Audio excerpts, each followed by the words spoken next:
I never imagined that betrayal could pierce so deeply. The woman I once cherished above all others, the one I devoted my life to, had been sneaking out in the dead of night, her guilt masterfully hidden behind those once trusted eyes. I had put my faith in her, and she shattered it with a single act of deceit. The day I caught her with another man, the raw, searing pain that surged through me was indescribable. It wasn't just the infidelity, it was a violent assault on everything we had built together. Every sordid detail I uncovered only deepened my agony, and as I confronted them, my fury reached a boiling point. This wasn't just a betrayal, it was a declaration of war, and I could think of only one thing: revenge. I found some solace in that dark night when I set his car ablaze. Standing in the rain, I watched as the flames devoured the symbol of my torment. I confronted her afterward, both of us drenched in sorrow and rage, knowing there was no turning back from this final confrontation. "Wake up," I told myself. "Today is the day you might not come back." The door of our small metal hut swung open with a bang, and someone shouted, "Mission today." Slowly, I got out of bed and walked over to light the remnants of last night's fire. As the warmth began to spread, I called to my co-pilot, "Bobby, get up, we're on." Bobby's job was to wake up the others, Eldon, our navigator, and Wisniewski, our bombardier. The four of us shared a dim, half-cylinder-shaped steel hut with two more crews from our squadron. We were part of the 432nd Squadron, one of four in the 17th Bombardment Group, based near Syria since late 1943. Not much was said as we dressed in long underwear, wool shirts, pants, and 2 pairs of socks. At 15,000 feet, the cold was brutal. My leather flight jacket bore our squadron's symbol, a flying Grim Reaper clutching a sickle. On the back were 2 rows of 10 yellow bombs and 1 row of 3, marking our 23 missions. Our plane's name, Beautiful Betty, was also there. As the pilot, I had the privilege of naming the plane, and I chose to honor the love of my life, Betty Moran. I always felt a gnawing nervousness before a mission. You had to believe you'd finish the job and come back alive, but there were so many ways to die. A tire could blow on takeoff, or an engine might fail. We flew in tight formations, close enough to touch wings. And then there was the ever-present threat of enemy flak. I remembered the plane ahead of me getting hit, breaking apart, and the crew who had shared our hut perishing in an instant. I helped gather their belongings to send back home, a somber reminder of the risks we all faced. Still, the B-26 Marauder was a tough aircraft. We had a .50 caliber machine gun in the nose, operated by the bombardier, and 4 more guns and blisters under the cockpit. 2 more guns were mounted at the back, with a turret on top. But the best feature was the Marauder itself, a medium bomber that could drop bombs with precision from low to medium altitudes. People said the Marauder was so accurate that it could land bombs in a barrel. The early version of the plane was so dangerous it was nicknamed the Baltimore Whore, and many crews lost their lives flying it. But after modifications, it became one of the fastest and most reliable planes in the Army Air Corps. It was a little after 5 a.m., still dark, when we climbed into the canvas-covered truck. The benches were hard, the ride bumpy, and I found myself staring into space, lost in thought. When the truck finally stopped, Bobby tapped my shoulder and softly said, "Come on, Jed, let's eat." Eldon, ever the jokester, added in a sing-song voice, "Wake up, Jeddy, it's breakfast time." We all got out of the truck and walked to the officers' mess hall, which was buzzing with chatter from other crews. The serving line was short, and the food was the same as always: scrambled eggs of a disturbingly bright yellow and a big slice of fried Spam. Since it was a mission day, we got all the coffee we wanted. Despite my resolve, I pulled out a letter from Betty and read it one more time. Like many small-town stories, I had grown up with Betty Moran.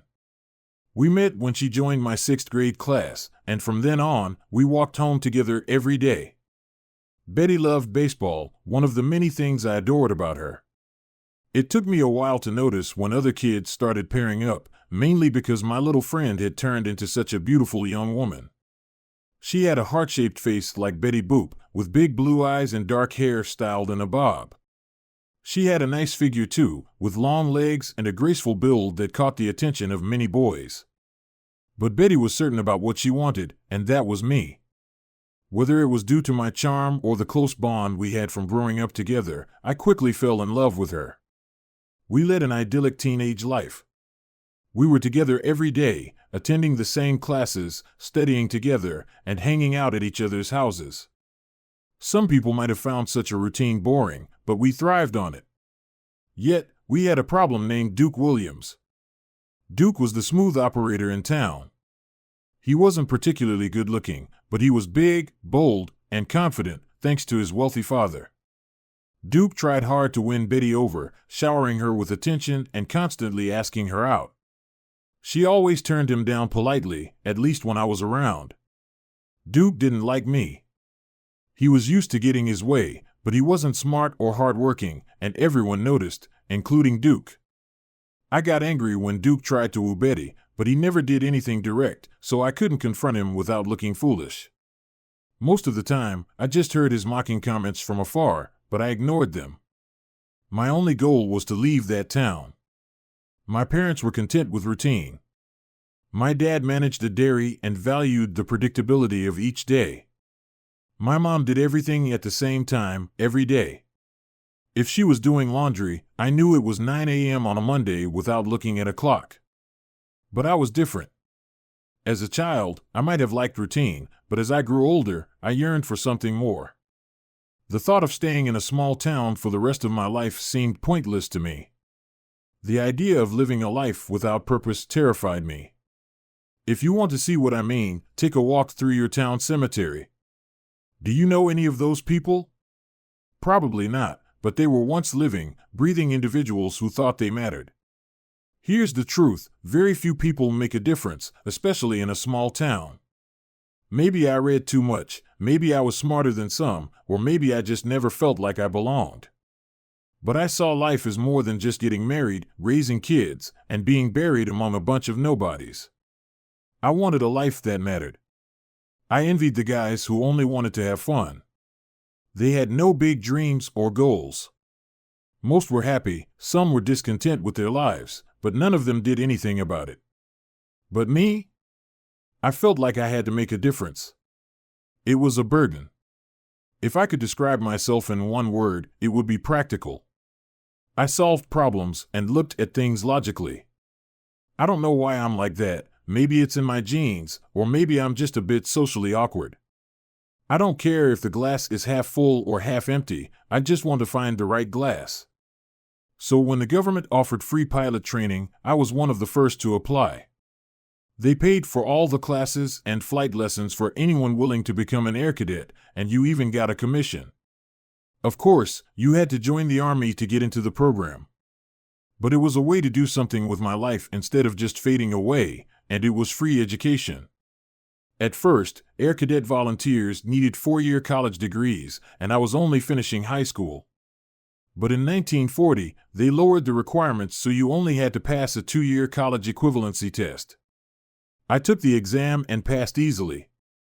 I felt good about myself and my future. I knew I might have to go to war if the U.S. got involved in Europe, but what 18-year-old really knows what war is like? It just seemed like an exciting adventure. Plus, I figured we'd all get drafted anyway. I was like every other boy in town and knew I'd rather fly than walk. But I was clueless. Betty thought like everyone else in town. She didn't see why anyone would want to live anywhere else, and she couldn't understand why I wanted to be a pilot. My argument was that I would have a valuable skill and a good job. I told her, if I can't do anything special or don't know anything useful, then the only thing I have left is my time, and I don't want to spend my life working for hourly wages. She looked unsure, so I added, the faster I get a good job, the sooner I can support you, and we can get married. That convinced her. Betty wanted to start a family, and she was eager for anything that would help her get there quickly. That fact would come back to trouble me. It was the week after Betty's 18th birthday. She wore a gray sweater that fit her perfectly, and a skirt that showed off her legs. She had a pearl necklace, and her light brown hair was pinned back with red clips. She looked lovely. We'd done the usual family socializing, and the party was settling down for an evening of drinking and conversation. Betty looked as bored as I felt. I nodded toward the French doors, and we walked out onto the back lawn, holding hands. Her perfume was sweet. We lived in a nice neighborhood, and our property was connected across a little tree-lined creek. There was a bridge over the creek that led into a small yard with a gazebo. I took her hand, and we walked over to sit on the big bench facing the creek. It was humid, and you could hear the water and the chirping of crickets. Betty sat close to me when we sat down. Being near her made me happy, but I needed to get something important off my chest. I thought I knew the answer, but I was nervous. "Betty," I said, "I've loved you since we were kids, and I'm worried about what will happen when I have to leave for pilot training." She looked upset, like she thought I was going to break up with her. She said, "I love you too, Jed. I will always love you. I can't imagine being with anyone but you. Why are you asking me this?" I said, "Because I want you to accept something," and I showed her the ring box. It was a small diamond, all I could afford at the time. Her eyes softened, and she held out her finger. I slipped the ring on, and she looked at it, sparkling in the dim light. She said nothing. Then she turned and kissed me passionately. That answered my question. She lay back on the bench, her eyes shining with a new emotion, and said, "I want you."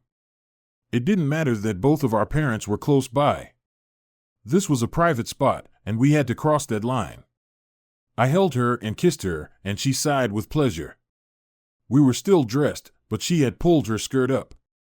We continued to kiss, and she sighed a bit louder. Her breathing quickened as I held her close.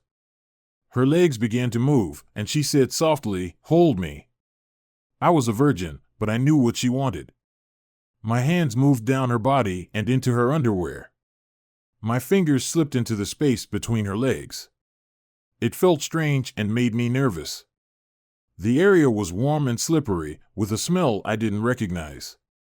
I had a vague idea about female bodies from looking at my parents' medical book. Yes, it was awkward, but I was a curious teenager.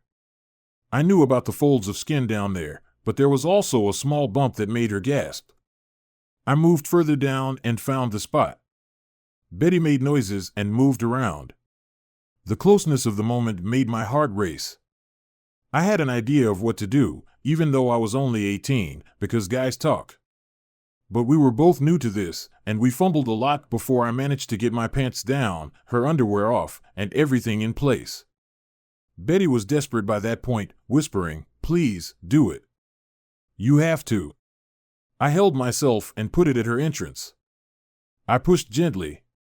She was well lubricated, so it went in easily, though it was still tight. I felt some resistance. I pushed a bit more. She made a high-pitched sound, and then I was all the way in. She let out a deep groan. I paused to let her adjust. Her blue eyes first showed pain, then they looked foggy and rolled back. She was holding me tightly, her arms clinging to my neck, her legs wrapped around me, and her body gripped me. The soft warmth around me felt amazing and overwhelming. It was over too quickly. I made a noise and finished.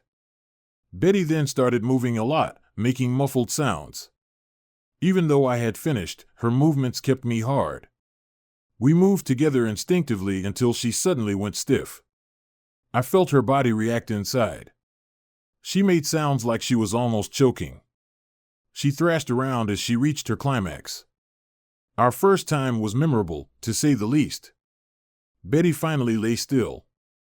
I was still inside her, and I knew there was a risk she might get pregnant. I didn't care. I looked into her eyes and said, "If this makes you pregnant, then it's okay. Starting a family early is fine with me. What matters is that we belong to each other." Her face lit up with joy. She hugged me and said, "I am yours forever and will happily have your children. I love you so much." There were no babies that night or after, and that turned out to be a good thing. Our plan to marry after high school changed on December 7, 1941.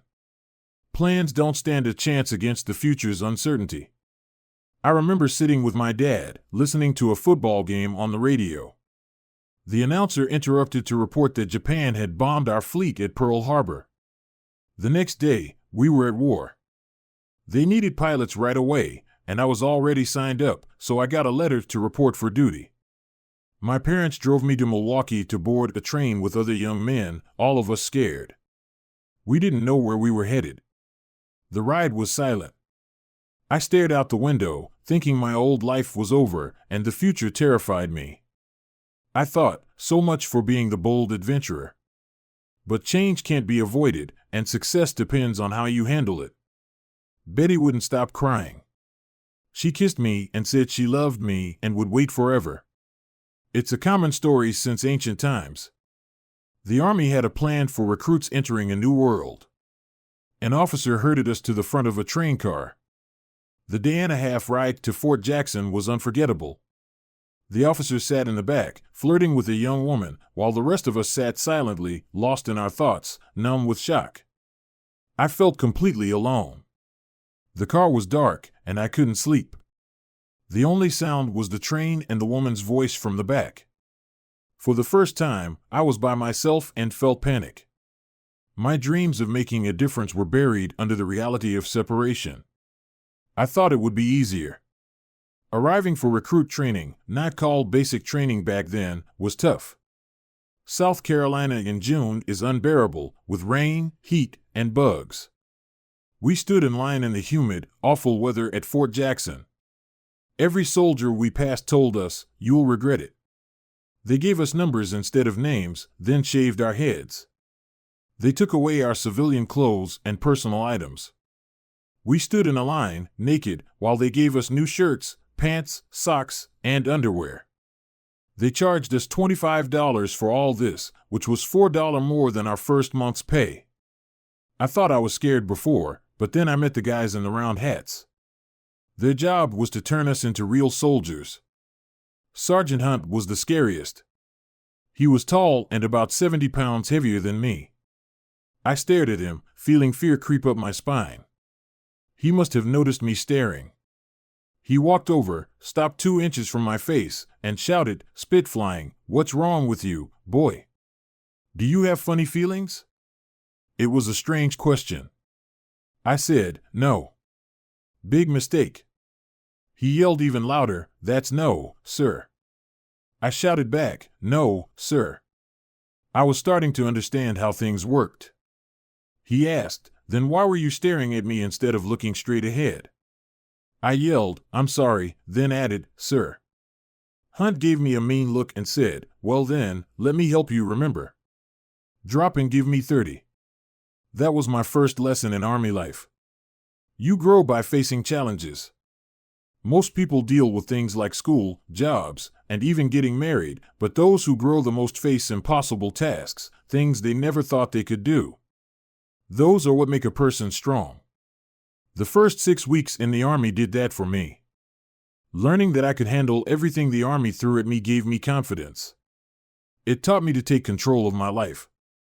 I went from crying in my bunk the first few nights to someone who believed he could do anything, no matter the odds. There were 2 parts to recruit training, basic and then advanced. About halfway through, we took the Army General Classification Test. It was to help decide what we should specialize in. Most of the recruits were drafted, specializing in marching and being shot at, but I was already set for flight school. After the recruit segment, I moved to the 63rd Army Air Force's Contract Pilot School in Douglas, Georgia. This stage determined if I would become a navigator, bombardier, or pilot. The first part was learning. 30 of us lived in a big dorm while studying how planes worked. When you passed, you became an aviation cadet. I studied hard and was top of the class, so they made me a pilot. For the next 10 months, I learned everything needed to become an Army Air Force flyer. I started in a Stearman Cadet, a simple, strong plane. You had to fly alone to avoid washing out. That was a stressful time. I remember one very religious guy who used to lie in his bed saying prayers every night. One evening, after a particularly nerve-wracking solo flight, someone asked if he had just flown alone. Without looking up, he said, "You bet I did," and kept praying. After graduation, we were assigned to either fighters or bombers. We all wanted to fly fighters, but the bombing campaign over Germany had started, and they needed many new bomber pilots. If I had thought about it, I might have figured out why, but I was still naive. I paid attention and worked hard, so I ended up at the top of the class. I became a second lieutenant in May 1943 and learned about the new B-26B Marauder. We got 3 months of training in those planes before being declared combat ready. I joined the 17th Bomb Group, which flew B-20SIXS out of Decu Air Base near Cagliari on Sardinia Island. I arrived there in November 1943 on the Liberty ship John Banord. The last day of that trip was my first taste of war. The Banord was sailing south of Sant'Antioco Island when 3 Ju-88s appeared. Italy had surrendered, but the Germans were still active, flying out of air bases in Calabria, Italy. We had a 3-inch gun in front, a 4-inch gun in the back, and 10 20mm anti-aircraft guns, so we could defend ourselves. But seeing those black, shark-like Nazi planes was still terrifying. The guns made a lot of noise, and the Ju-88s made a few lazy bombing passes before leaving. There were some loud booms and a few splashes in the water, but nothing serious. I thought the Germans weren't very accurate. It seemed like they were just going through the motions.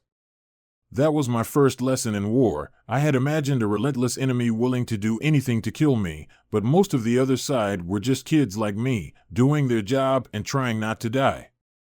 Sure, some were fanatics who would risk everything to hit something, but most sane people would settle for close enough. The Marauder was a smaller plane, just 58 feet long, and different from the larger bombers. The most important difference was in the cockpit. There was a small passage to my right where was squeezed into the bombardier position in the glass nose. The passage started at Bobby's left knee, so Bobby only had a wheel, no rudder pedals. Eldon sat behind a wall behind the cockpit, and the tunnel, dorsal, and tail gunners sat behind the bomb bay in the back. It was very cramped. I had been in Bobby's seat for the first 10 missions. Those were mostly easy flights over the landing at Salerno.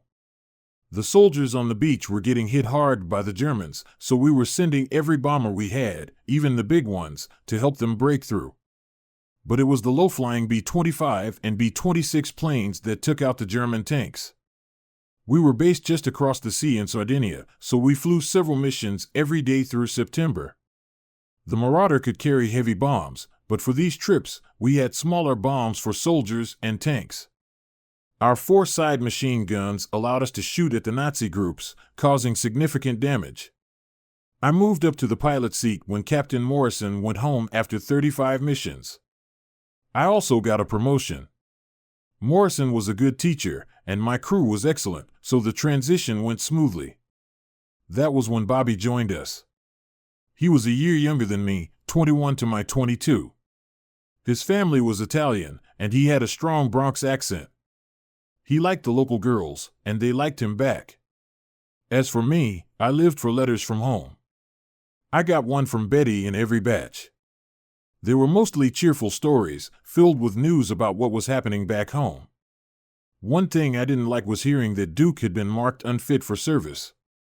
It seems Duke had flat feet and couldn't join the military. He felt bad about it, but worked at his father's bank. Maybe that's why Betty's letters came less often. Then her final letter broke my heart. I wrote to Betty whenever we had a break, but we flew 3 to 6 missions a week. We spent the winter bombing the enemy on the Gustav Line. Our planes were the only accurate way to get supplies to the British and American troops. The big bombers didn't have the precision.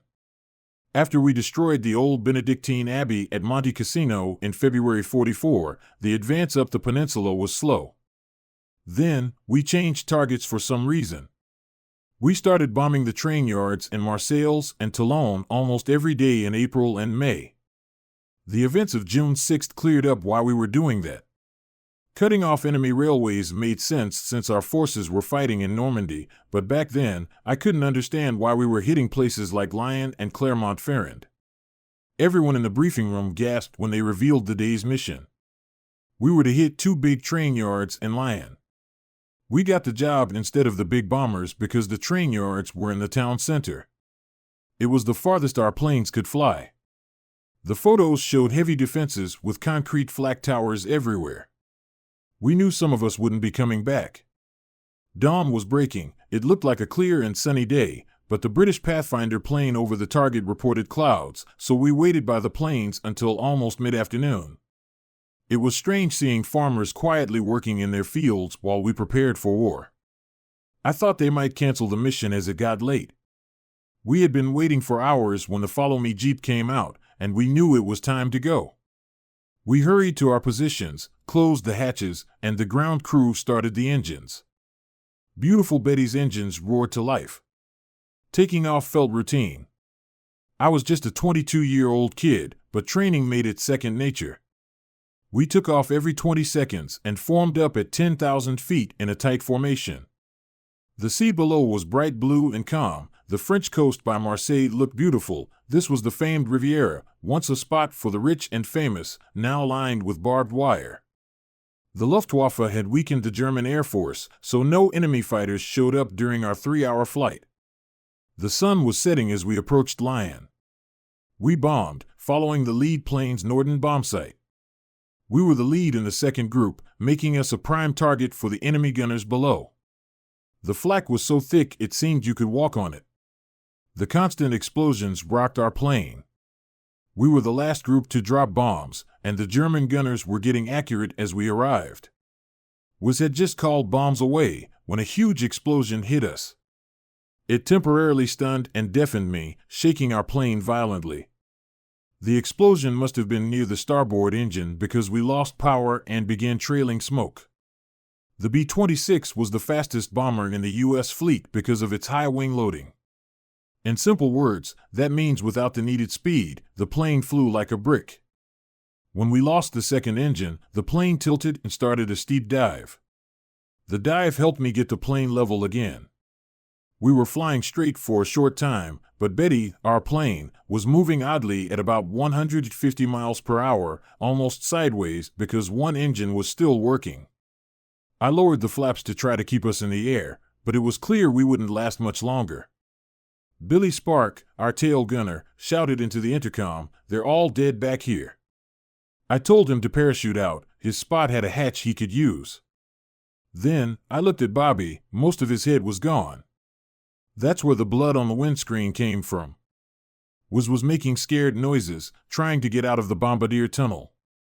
I yelled at Eldon to move Bobby. Eldon stepped in, saw the horrible sight, and threw up. After he stopped, he dragged Bobby's body out of the seat. It felt like forever while I was trying to keep us flying. Once Bobby was out of the way, WIS shot by us like a cannonball. He grabbed his parachute and jumped into the night without a word. The bomb bay was still open. Eldon put on his parachute and followed him out. Now it was just me and Betty, badly damaged. They called her the Baltimore whore, but she was more faithful than the girl I left behind. I thanked her for her service, unfastened my belt, grabbed my parachute, and put it on. I still had Betty's letter in my pocket as I jumped. There was darkness. I pulled the parachute cord. There was a loud snap, some moments of swinging, then nothing. I must have been close to the ground. I woke up hanging in a tree. It was very dark. I felt confused. All I could hear were crickets and frogs. Strong earthy smells filled the air. Then it all came back to me. It felt like waking from a bad dream, only to find it was real. I was in shock, but my problem-solving instinct kicked in. Hanging there, I began to think. First, I knew I had to get out of the tree.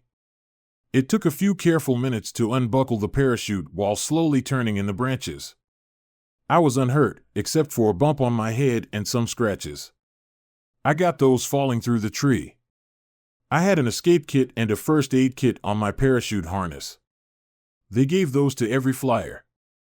The first aid kit had basic medical supplies, but the escape kit was more helpful. It had a booklet with useful French phrases, a compass, and, most importantly, a map and some French money. I also had a .45 gun in a holster under my jacket. Most pilots had one. I carefully dropped to the ground. It was a humid night, with moonlight and a lot of insect noise. I was in a forest on a steep hill with a town below. I could see its lights, but had no idea where I was. I knew the Germans would be looking for me, so the first thing I had to do was get away from there. I had been distracted flying the plane, so the mountainous terrain didn't surprise me. We had been flying southeast toward the Alps at nearly 300 miles per hour. We might have crossed into Switzerland. If not, I was in Vichy, France. If caught, I'd either be a prisoner or sent to a camp. I didn't like either option, so I had to be careful who I talked to. We were told to go to Spain if shot down. Spain was neutral, and we could get home through Gibraltar. I had to cross southern France to reach Spain. I had a map and a compass. I started down the mountain, moving toward the town. The first thing I saw was a large house. It stood at the clearing's edge, surrounded by outbuildings and smaller homes. My watch said it was 10:30 p.m. My first job was finding new clothes. I hoped to buy some from a French farmer that would help me blend in. I wore my flight jacket and layers to keep warm at high altitudes. I looked like an American flyer. It was also hot, at least 80 degrees, making my wool clothes itchy. The house and the area around it looked deserted. Strange, since it was a big place. It looked like it might have been a hotel. Nobody knew what the Nazis could have done to the people there. Maybe they moved them away. I stayed in the shadows, sneaking through the forest and across an untended garden. The days I spent hunting deer with my dad helped me move quietly. I reached the back of the house and found the door broken in. That explained the lack of people. The door hung by one hinge. I moved it aside and carefully entered the dark building. It was pitch black inside. I had a choice. I could use my flashlight, but that might reveal my presence, or I could try to explore this dark place without light. My next step made the decision for me. I kicked a bottle, and it rolled loudly across the floor. It scared me so much I almost lost control. As I fumbled for my flashlight, I heard a noise, like a rat scurrying away. My heart pounded harder than it had on the plane a few hours ago. I found myself in what was probably an old kitchen. There were cupboards, pans, and the remains of a meal. Big candles lay unused on a counter. I had my trusty Zippo lighter with the squadron emblem on it. I turned off the flashlight and lit one of the candles. It was enough light to see around without attracting too much attention. I carefully moved to the next room, which was full of long tables. It looked like a mess hall. You carefully moved through the mess hall, the flickering candlelight casting long, dancing shadows on the walls. The air was thick with the musty scent of abandonment and stale food. The tables were set with rusted cutlery and chipped plates, remnants of a time when this place was alive with people. You paused, listening intently for any signs of life, but all you could hear was the distant chirping of insects and the occasional creak of the old building settling. A door at the far end of the mess hall caught your eye. It was slightly ajar, a faint sliver of light peeking through the crack. You extinguished the candle and pocketed your lighter, moving quietly towards the door. Every step was deliberate, your senses on high alert. As you reached the door, you gently pushed it open with the barrel of your gun, revealing a narrow staircase leading down into the darkness. Taking a deep breath, you descended the stairs, the wooden steps creaking under your weight. The air grew colder and damper as you went down, the musty smell intensifying. At the bottom of the stairs, you found yourself in a small cellar, dimly lit by a single, flickering bulb hanging from the ceiling.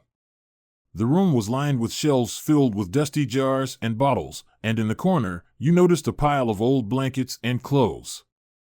You quickly rummaged through the pile, looking for anything that could help you blend in. Most of the clothes were tattered and dirty, but you managed to find a worn-out, but still functional, set of farmer's overalls and a wool cap. You discarded your flight jacket and heavy layers, stashing them in a corner where they wouldn't be easily found. After changing into the overalls and pulling the cap low over your forehead, you felt a bit more at ease. You no longer looked like an American pilot, but rather a local farmhand. As you prepared to leave the cellar, you noticed a small, locked cabinet tucked away under one of the shelves. Intrigued, you used your knife to pry it open, revealing a stash of food supplies, canned goods, dried meat, and a few bottles of water. You quickly stuffed what you could into a small bag you found nearby, knowing these provisions could be the difference between life and death as you made your way through enemy territory. With your new disguise and supplies, you cautiously made your way back up the stairs and through the mess hall. You needed to get out of this place before daylight, but the thought of heading straight into the open countryside made you uneasy. The town you'd seen from the hills still beckoned, its lights promising shelter or danger. As you slipped out of the building and into the night, you moved quickly and quietly, sticking to the shadows. The moon had risen higher now, casting a pale glow over the landscape. You decided to skirt the edges of the town, keeping to the tree line and avoiding the main roads. The map in your escape kit showed a river that ran west, towards the direction you needed to go. If you could reach the river, you might be able to follow it out of the area without being detected. The journey was slow and nerve-wracking, every sound making you jump, every shadow looking like a lurking enemy. You knew you were deep in occupied territory, and the risk of being caught was high. But you had no choice, you had to keep moving. As you approached the river, the ground became more uneven, the trees denser. You could hear the faint rush of water in the distance, a comforting sound in the otherwise silent night. You paused for a moment, catching your breath and listening carefully for any signs of pursuit. But there was nothing, just the rustle of leaves in the breeze and the distant call of an owl. You reached the riverbank and knelt down to fill your canteen. The water was cold and refreshing, and for a moment, you allowed yourself to relax, letting the tension in your shoulders ease. But the reprieve was short-lived.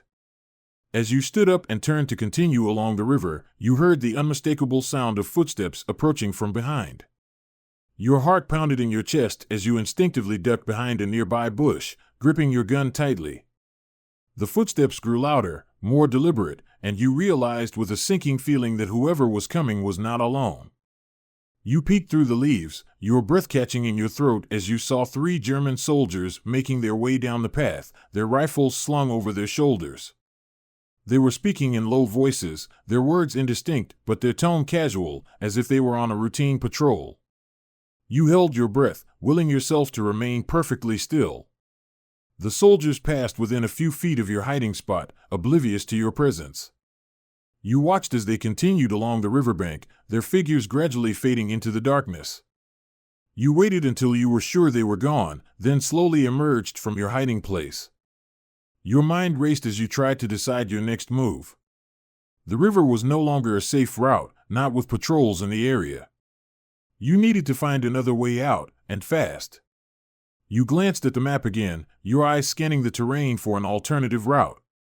To the south, the map showed a series of small farms and wooded areas that might provide better cover. It would take you away from the river, but it seemed like your best option. With a renewed sense of urgency, you set off towards the south, keeping low and moving as quickly and quietly as you could. The night was still, but your mind was anything but. Thoughts of Betty, of your crew, of the mission you had just survived, all swirled together in a chaotic mix of emotions. But there was no time to dwell on any of it, not until you were safely out of enemy territory. As you made your way through the darkened countryside, you could only hope that luck would stay on your side, and that you would live to see another day. You pressed on through the night, guided by the faint starlight that filtered through the treetops. The terrain was rugged, the path uneven, but you forced yourself to keep moving. Every now and then, you paused to listen for any sounds of pursuit, but the only noises were the natural ones, rustling leaves, the distant hoot of an owl, the soft gurgle of the river you had left behind. The small farms you had seen on the map were still ahead, though you weren't sure how far. As you trudged forward, your thoughts drifted back to your crew, especially to Bobby. You couldn't shake the image of him slumped in his seat, lifeless, the blood on the windscreen. You had seen death before, but losing Bobby hit differently. He had been a good man, full of life and laughter. And now he was gone, just like that. But you couldn't afford to dwell on it. Survival was the only thing that mattered now. You tightened your grip on your bag, which felt heavier with every step. The food and supplies would keep you going, but the weight of them was a constant reminder of how far you still had to go. After what felt like hours, you finally reached the edge of the wooded area. Beyond the trees, you could see the outlines of a few small buildings, barely visible in the pre-dawn light. The farms, you thought, as you crouched low, scanning the area for any signs of movement. The buildings looked deserted, but you knew better than to trust appearances. You needed to get closer, to see if you could find shelter or perhaps a change of clothes. Even with the overalls and cap, you knew that you still stood out. Any German soldier who looked closely would know you weren't one of them. You crept forward, keeping to the shadows as much as possible. The first building you reached was a small barn, its door slightly ajar. You slipped inside, your heart pounding, and waited for your eyes to adjust to the darkness. The air inside was thick with the smell of hay and animals, but it was otherwise silent. You took a few cautious steps, scanning the interior for anything useful. In the corner of the barn, you found what you were looking for, a stack of old clothes, probably left behind by the farmer or his family when they abandoned the place. You quickly rummaged through the pile, pulling out a tattered jacket and a pair of worn boots that looked like they might fit. The boots were a bit tight, but they would do. You changed quickly, discarding your old shoes and hiding them under the hay. The new clothes were rough and smelled musty, but they would help you blend in. You also found a small canvas sack, which you slung over your shoulder to replace the makeshift bag you had been carrying. As you prepared to leave the barn, you noticed something else, a half-full water canteen hanging from a nail on the wall. You grabbed it, grateful for the extra supply, and slipped back out into the night. The sky was beginning to lighten now, the first hints of dawn creeping over the horizon. You knew you didn't have much time before the world around you woke up, and with it, the dangers that came with daylight.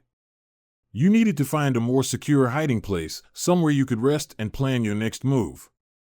You moved quickly towards the next building, a small farmhouse that looked even more run-down than the barn. The windows were boarded up, and the door hung crookedly on its hinges. You approached cautiously, your hand on the butt of your gun, and nudged the door open with your foot. Inside, the house was empty. The furniture had been overturned, and the walls were marked with bullet holes and scorch marks. It looked like there had been a struggle here, perhaps between the family and the occupying forces. You stepped inside, careful not to make any noise, and quickly surveyed the interior. There was a small room off to the side that looked like it might have been a bedroom. The bed was broken, the mattress torn, but there was a sturdy wooden wardrobe in the corner that looked like it could still be functional. You walked over and opened it, revealing a few old blankets and a couple of wool sweaters. You grabbed the blankets and brought them back into the main room, where you set them up in a corner as a makeshift bed. You knew you couldn't sleep for long, but even a few hours of rest would help you regain some strength. You sat down on the blankets, pulling your knees up to your chest, and leaned back against the wall. The events of the night weighed heavily on you, the exhaustion finally catching up. As you closed your eyes, you allowed yourself a brief moment of reflection, thinking of Betty, of home, and of the future you had once imagined. It all seemed so distant now, like a dream you could barely remember. But there was no turning back. You were in this now, and you had to see it through. With that thought, you drifted off into a fitful sleep, the dawn light slowly creeping through the cracks in the boarded-up windows, casting long shadows over the abandoned farmhouse. Hours passed, and the sun rose higher in the sky, filling the farmhouse with a soft, golden light. It was the light that finally woke you, creeping through the gaps in the wooden boards and warming your face. For a moment, you lay still, disoriented, before the events of the previous night came rushing back. You sat up, rubbing your eyes and stretching your sore muscles. The small farmhouse was eerily quiet, the only sounds being the distant chirping of birds and the occasional rustle of leaves outside. You knew you couldn't stay here much longer. The Germans would be searching for you, and it was only a matter of time before they swept through this area. Gathering your few belongings, you took a quick inventory, the water canteen, a small amount of food, the compass, map, and the gun. It wasn't much, but it would have to do. You folded the blankets and placed them back in the wardrobe, leaving the house as you had found it. You didn't want to leave any trace of your presence behind. Stepping outside, you took a deep breath of the fresh morning air. The sky was a clear, brilliant blue, the kind of day that would be perfect for flying, if only you weren't in enemy territory. You knew you needed to head south, towards Spain, but the exact route was unclear. The map you had wasn't detailed enough to show the smaller paths and roads you'd need to navigate to avoid detection. You took out the compass and oriented yourself, then set off towards the nearest road, sticking close to the tree line for cover. The landscape was picturesque, with rolling hills and patches of dense forest, but you had no time to appreciate it. Every sound made you jump, every rustle in the bushes put you on high alert. After an hour of walking, you reached a small dirt road, the kind used by farmers to move between fields. It was deserted, but you knew that wouldn't last. You decided to follow it for a while, hoping it would lead you to another town or village where you might find more information or assistance. As you walked, you kept your head down, your mind racing with thoughts of your crew, your mission, and what lay ahead. The image of Bobby's lifeless body haunted you, but you pushed it aside. There would be time to mourn later, if you survived. The road wound through a valley, the hills rising steeply on either side. It was quiet, too quiet, and you couldn't shake the feeling that you were being watched. You quickened your pace, keeping a wary eye on your surroundings. Suddenly, you heard a noise up ahead, the unmistakable sound of an engine. You darted off the road, diving into the underbrush just as a German patrol vehicle came into view. Heart-pounding, you flattened yourself against the ground, hoping the thick vegetation would hide you. The vehicle rolled slowly down the road, the soldiers inside scanning the area with sharp eyes. You held your breath, barely daring to move. The patrol passed by, the engine noise fading into the distance. You waited a few moments longer, just to be sure, before slowly rising to your feet. Your heart was still racing, but you knew you had to keep moving. The presence of the patrol meant that you were getting closer to occupied areas, and you had to be more careful than ever. Continuing along the road wasn't an option anymore, so you veered off into the forest, moving parallel to the road but far enough away to avoid detection. The forest was dense, the trees towering overhead, their branches creating a canopy that blocked out much of the sunlight. It was cooler here, the air thick with the scent of pine and earth.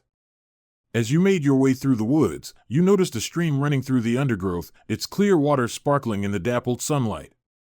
You knelt beside it, cupping your hands to drink, the cold water refreshing. You filled your canteen, grateful for the small respite. You had just stood up and were about to continue when you heard a rustling noise nearby. Your hand instinctively went to your gun, and you crouched low, scanning the trees. The noise came again, closer this time, followed by a soft voice speaking in French. "Que est là?" the voice called out, trembling slightly. You stayed still, listening carefully. The voice belonged to a young woman, and it didn't sound like she was accompanied by anyone else. Slowly, cautiously, you stepped out from behind the tree, keeping your gun lowered but ready. A figure emerged from the bushes a few feet away, a young woman, barely more than a girl, with wide, frightened eyes. She was dressed in simple clothes, her hair tied back in a messy braid. When she saw you, she gasped and took a step back, her hands raised. "Ne tires pas," she pleaded. "Please, don't shoot." You held up your hands in a gesture of peace. "I'm not going to hurt you," you said in halting French. "I'm lost. I need help." The girl eyed you warily, but the fear in her eyes was slowly replaced by curiosity. "You're not German," she said, more a statement than a question. "No," you replied. "I'm American. My plane, it was shot down. I'm trying to get to Spain." The girl looked around nervously, then back at you. "You shouldn't be here," she whispered. "It's dangerous." "I know," you said. "But I have no choice. I need to keep moving." She hesitated for a moment, then nodded. "Follow me," she said. "There's a place you can hide, at least for a little while." You followed her through the woods, keeping a careful eye on your surroundings. After a few minutes, you reached a small, hidden clearing. In the center was a tiny, rundown cottage, almost invisible among the trees and undergrowth.